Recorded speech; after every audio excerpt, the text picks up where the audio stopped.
Doutor, tô no início da gravidez e acordei com sangramento. Tô muito preocupada. Isso pode ser alguma coisa séria?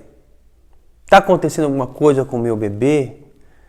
É uma urgência, é uma emergência? Devo sair correndo? Devo ir no hospital? São perguntas que nós recebemos com frequência, praticamente todas as semanas, né? E sangramento no início da gestação é algo relativamente frequente nos consultórios nossos de obstetrícia. E o que é esse sangramento? Por que ele preocupa tanto a grávida e às vezes também nos preocupa? O que tem que ser feito? Bom, vou dar para vocês aqui algumas informações que eu acho que são muito importantes. Primeiro, não é porque você está tendo um sangramento no início da gravidez que você vai perder o bebê. Na grande maioria das vezes, isso não vai acontecer, tá? Esse sangramento no início da gravidez, ele pode ser por alguns motivos mais comuns. O primeiro dele, quando é um sangramento pouquinho, de pequena quantidade, na verdade não é nem um sangramento, é uma secreção rósea, ou às vezes uma secreção um pouquinho mais escura. Na maioria das vezes, isso é pela implantação do bebê no seu útero e acaba tendo essa secreção. Agora, se o sangramento ele é vivo, em pequena quantidade, pode ser uma situação em que está havendo o contrário, uma pequena desimplantação do coro, desimplantação, entre aspas, da placentinha do bebê que está ali se instalando, tá? E essa parte que desimplanta, às vezes, quando você vai fazer o ultrassom, o médico ultrassom coloca que tem um hematoma, que nós chamamos de hematoma retrocoriônico, ou seja, um hematoma, uma coleção de sangue atrás da placenta, tá? Isso aumenta sim o risco de você ter a perda da gravidez. Mas, na grande maioria das vezes, quando esse hematoma é pequeno, não vai haver repercussão para o bebê.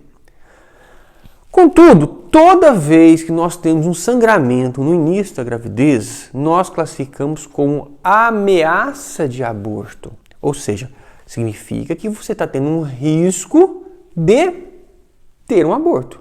Não quer dizer que vai ter, mas alguns cuidados nesta situação são importantes. O primeiro deles, e esse é universal, é não ter atividade sexual, tá? Então, depois de você fazer a avaliação com o seu obstetra, ou caso você tenha ido no hospital ser avaliada, é não ter atividade sexual, tá? Até quando? Até que o seu obstetra a libere. Segundo, algumas situações, isso não é unânime, tem estudos mostrando importância conforme a história, conforme a idade gestacional, tem estudos que não aprovam isso, mas o uso de progesterona. Na grande maioria das vezes, os serviços de pronto-socorro ou os obstetras acabam passando também uma progesterona para ajudar na implantação do bebê. A terceira situação que muitas vezes a gente pede para que a paciente fique é com certo repouso. O repouso, na verdade, os estudos mostram que não muda a questão de ter ou não abortamento. Mas, na verdade, no comportamento familiar, a gente observa que a gestante se sente mais acolhida quando ela fica mais quietinha, ela fica mais em observação, ela fica longe de, às vezes, algumas situações do trabalho ou outras situações que podem levar a um estresse. Então, esse repouso é um repouso relativo, é mais evitar situações de estresse ou mais evitar situações de grande esforço, né?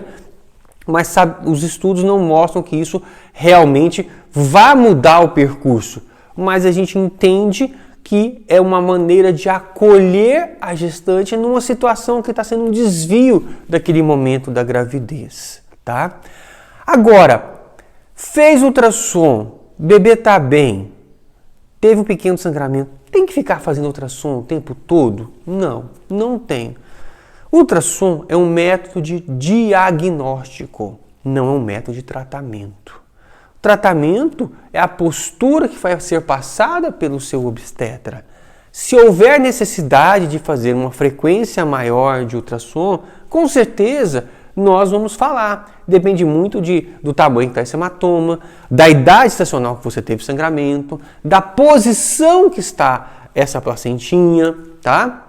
Agora, existe um outro sangramento que pode ter no início da gravidez, que pode ter no meio da gravidez, que pode ter no final da gravidez, que não está relacionado com o bebê que está dentro do útero e muito menos com a placenta. Está relacionado com o colo do útero.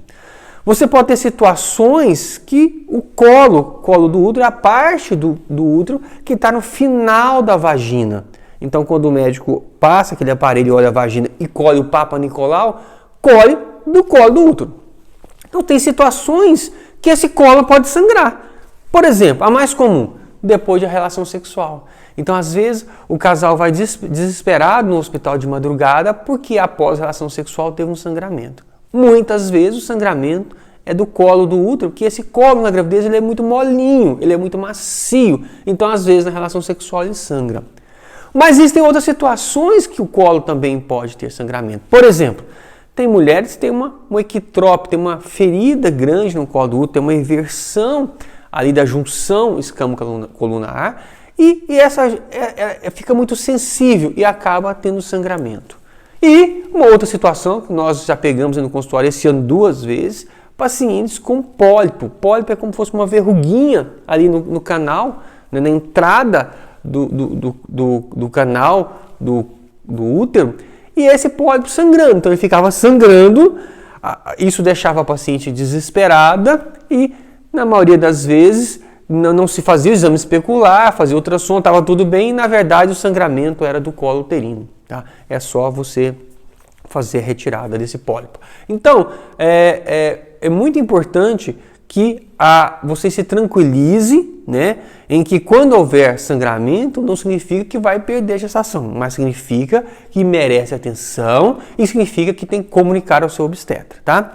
Se o sangramento for pouquinho, uma sujeirinha, você pode esperar, se for à noite, o dia seguinte, procurar o pronto-socorro ou ligar para o seu médico. Agora, se o sangramento for em grande quantidade, vermelho vivo, como por exemplo o segundo dia da menstruação, nessa situação você deve ir a um serviço de pronto-socorro e comunicar ao seu obstetra